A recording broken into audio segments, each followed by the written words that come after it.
네, 요새는 정말 시장이 풍파를 맞게 되면서 바닥이 어디까지 열리게 될까 고민을 많이 하시는 분들 계실 것 같습니다. 이에 따라 종목을 새로 매입하기보다는 지금 손해를 보고 있는 종목들을 만회하기 위해서 정말 노력을 많이 하고 계실 것 같은데요.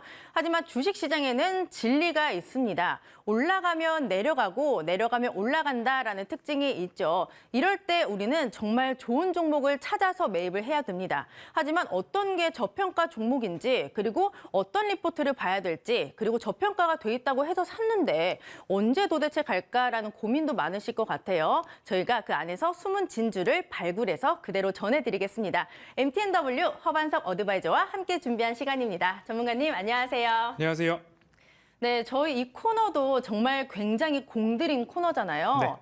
그런데 저희가 이거 하기 전에 리포트를 왜 봐야 되고 저평가된 종목들을 어떻게 찾아야 되는지 그걸 좀 여쭤보고 싶어요. 네, 리포트가 굉장히 많이 나오는데도 불구하고 좋아지는 종목에 대해서는 목표가 상향이 많이 나옵니다. 하지만 좋아지지 않는 종목, 하락하고 있는 종목에 대해서는 목표 주가 하향 의견도 굉장히 많이 나옵니다. 그렇기 때문에 그때그때 상황에 따라서 여러 가지 의견들이 나오고 있기 때문에 우리 시청자분들께서 기준을 잡고 리포트를 보셔야 된다라는 말씀 꼭 드리고 싶고요. 시장이 사실 지금은 굉장히 엄중하고 어렵습니다. 그래서 시간의 게임보다는 사실 가격의 게임이다라고 현 구간에서는 좀 보시는 게 더 낫겠다라는 말씀 드리겠습니다. 굉장히 명언을 또 날려주셨는데 오늘 여기 또 임하는 각오가 남다르실 것 같아요. 정말 준비 많이 오셨죠? 네, 작전 리포트 시즌2라고 보셔도 좋을 것 같고요. 엄중한 시기가 한 사이클이 좀 마무리되어 가고 있다라고 말씀을 좀 드리고 싶고요. 그 가운데서 어떤 종목을 좀 보셔야 하는지 작전 리포트 시간을 통해서 하나하나 말씀드리겠습니다. 네, 그럼 오늘 어떤 종목을 가져오셨을지 한번 체크를 해보도록 하겠습니다. 네, 또 저에게 이렇게 문의를 주셨네요. 어떤 종목일지 맞춰보라고 가져오신 것 같은데 분기 매출 7조, 주가는 너무 싸다라는 이런 제목이고요. 힌트를 좀 찾아볼게요. 시총보다 높은 자회사의 가치, 또 영업이익이 매년 2자릿수로 증가를 하고 있다라는 힌트까지 나와 있고 성장 잠재력이 응축돼 있다. 이에 따라 저평가주다라고 정리를 해주셨는데 이 사진 스타벅스 아닌가요? 네, 맞습니다. 이게 힌트인가요? 물론입니다. 스타벅스를 보니까 생각나는 게 딱 하나가 있는데 그 네. 종목이 맞는지 좀 확인을 해보도록 할게요. 네, 어떤 종목인지 보도록 하겠습니다. 네, 제가 생각했던 종목이 맞네요. 알고 계셨습니까? 네, 딱 보니까 알겠더라고요. 대단하십니다. 네, 바로 첫 번째 종목은 이마트를 가져오셨는데 사실 저는 오늘 뭐 반도체 이런 종목을 가져오실 줄 알았어요. 이 종목을 선정하신 이유가 뭘까요? 굉장히 일단은 저평가되어 있다라는 점을 벌써 말씀을 드리고 싶고요. 그리고 앞서서도 로고를 통해서 스타벅스라는 자회사를 가지고 있고요. SSG닷컴이나 이베이 코리아 그리고 그 외에 다양한 부동산 가치까지도 가지고 있는데 부동산 가치는 약 한 20년 전으로 재무제표가 작성이 되어 있습니다. 그 단편적인 예를 말씀을 드리면 가양점을 매각했을 때 490여억 원으로 장부가액이 기록이 되어 있는데 매각을 했을 당시에 1,600억 원이 넘었습니다. 그리고 성수동 본사도 950억, 60억 가량의 장부가액이었는데 매각을 하였더니만 1조 2,200억 원의 매각가가 형성이 되었습니다. 그러면 그 외에 부동산 가치도 어떨 것인가를 한번 상상을 해보시면 현재 PBR 가치가 0.3, 0.34 정도 됩니다. 그런데 그 재무제표에 담겨 있는 장부가액은 이 20년, 30년 전의 부동산 가치 기준으로 PBR이 산정되어 있다라는 점들을 감안해 보았을 때 자회사, 그중에서도 보유 부동산 자산 가치는 굉장히 저렴하다라는 점을 먼저 첫 번째 포인트로 말씀을 드리겠습니다. 지금 말씀하신 걸 들어보니까 뭐 깔끔하게 정리를 해보면 주가가 싸다라는 게 그 이유잖아요. 그렇습니다. 또 자회사가 굉장히 많아서 매력이 있다라고 말씀을 하신 것 같은데 네. 자회사 말고 다른 모멘텀은 없나요? 자회사를 이제 설명을 드려야 되겠죠. 네. 부동산을 말씀을 드렸지만 SSG닷컴의 시총과 스타벅스 커피 코리아의 시총 그리고 이베이 코리아의 평가액 같은 것들을 좀 종합해서 보면 SSG닷컴은 시총이 최소 7조 원가량 시장에서 평가를 받고 있고요. 최대 10조 원까지도 평가를 받았었습니다. 그리고 스타벅스 커피 코리아의 시총도 2조 5천억에서 3조 원까지도 평가를 받고 있는 상황입니다. 그렇기 때문에 부동산은 차치하더라도 자회사 두 곳, SSG닷컴과 스타벅스 커피 코리아 두 곳만 보더라도 시총이 5조에서 8조 원가량 평가를 받아야 하는데 현재 이마트의 시총을 보았을 때 4조 원이 안 된다라는 상황입니다. 그렇기 때문에 4조 원까지는 그래도 안심하고 주가의 상승을 볼 수 있다라는 부분이 자회사 가치로 좀 판단을 해보시면 좋겠습니다. 근데 제가 의문이 하나 있어요. 네. 사실 이 종목 같은 경우에는 오너 리스크를 걱정을 안 할 수가 없을 것 네. 같습니다. 이 정용진 부회장이 예전에 멸공 논란이 있었잖아요. 네. 그래서 신세계 그룹주들이 전반적으로 다 급락을 하면서 하루 만에 시가총액이 2천억이 증발을 했단 말이에요. 그래서 사실 오너 리스크 때문에 눈물 흘리신 분들이 굉장히 많습니다. 네. 그런데도 괜찮나요?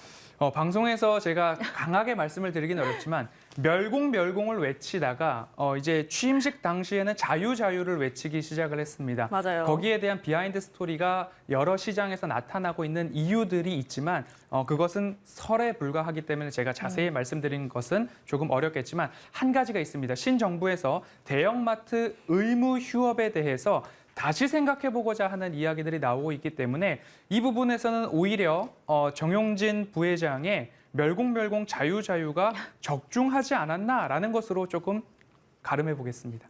네, 이렇게 제 의문을 해결을 해주셨네요. 네.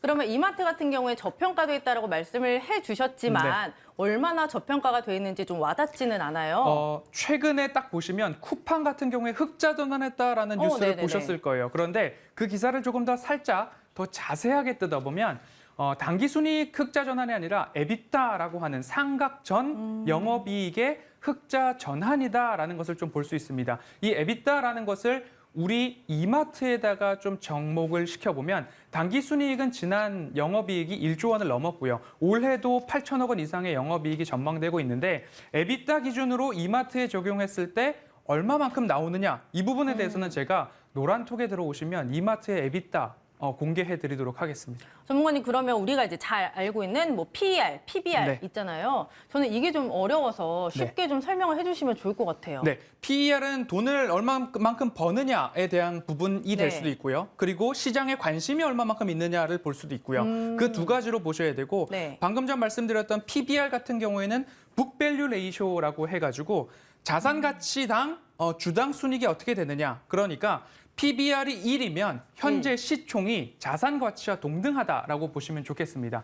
PER을 조금 더 말씀을 드릴 텐데요. PER이 무조건 높다고만 해서 좋은 것도 아니고 무조건 낮다고만 해서도 내가 사야 된다라고 보지 않아도 됩니다. 높다라고 하는 것은 시장의 관심이 과하다라고 평가를 받을 수도 있고요. 낮다라고 하면 이 기업의 성장이 이제 꺾이나 해서 시장의 관심에서 소외됐다라고 평가를 할 수도 있습니다. 그래서 절대 지표가 아닙니다. PBR이 무조건 높다라고 해서 좋은 기업이야, 성장하는 기업이야 아니고요. PBR이 낮다라고 해서 이제 시장의 관심에서 소외되었어 라고 치부해 버릴 것도 아닙니다. 그렇다라고 한다면 PER과 PBR 다 보시는 거 좋은데 PER이 낮은데도 불구하고 그 기업의 이익이 매년, 매분기 증가한다라고 보았을 때 돈은 잘 버는데 시장에서 조금 관심이 소외되어 있다라는 기업들을 찾으셔야 되는데 그 대표 종목으로 이마트를 오늘 말씀드립니다. 네, 그럼 이마트 가격 전략까지도 마지막으로 들어볼게요. 네, 준비된 차트를 조금 보면서 말씀을 드리는 것이 이마트 가격 전략에 가장 도움이 되실 것 같습니다. 이마트는 지난 20년도 9월경 증여를 했습니다. 증여를 할 때 당시가 이때입니다. 9월 28일경에 증여를 했는데요. 이때 당시 가격이 14만 원 언저리인데요. 오늘 시가로 본다고 한다면 12만 원 언저리에서 움직이고 있습니다. 그러면 적어도 이마트는 14만 원, 10년 내 최저가라고 했던 그 가격대에서 2만 원 정도 더 할인이 되어 있는 상황입니다. 대주주가, 오너가 증여를 할 때는 주가가 가장 싸다라는 진리가 있죠. 그 진리에서도 2만 원이 세일하고 있는 상황입니다. 세일. 그렇기 때문에 내가 시간의 게임보다도 가격의 게임으로 이마트를 접근한다라고 한다면 14만 원 언저리까지는 1차적으로 반등이 가능하다. 그러면 12만 원부터 14만 원까지 적어도 15% 내외의 수익은 따놓고 시작하는 것이기 때문에 작전 리포트의 첫 종목으로 선정을 했습니다. 네, 그러면 매수가는 얼마인가요?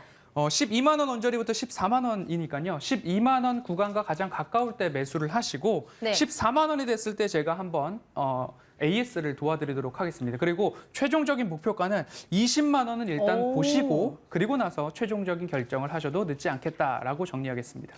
네, 오늘의 첫 저평가 종목 이마트 가져오셨고요. 목표가는 20만 원으로 잡아주셨으니까 오늘 분석 참고해보시면 좋을 것 같습니다. 지금까지 MTNW 허반석 어드바이저와 함께했습니다. 내일도 기대할게요. 고맙습니다. 감사합니다.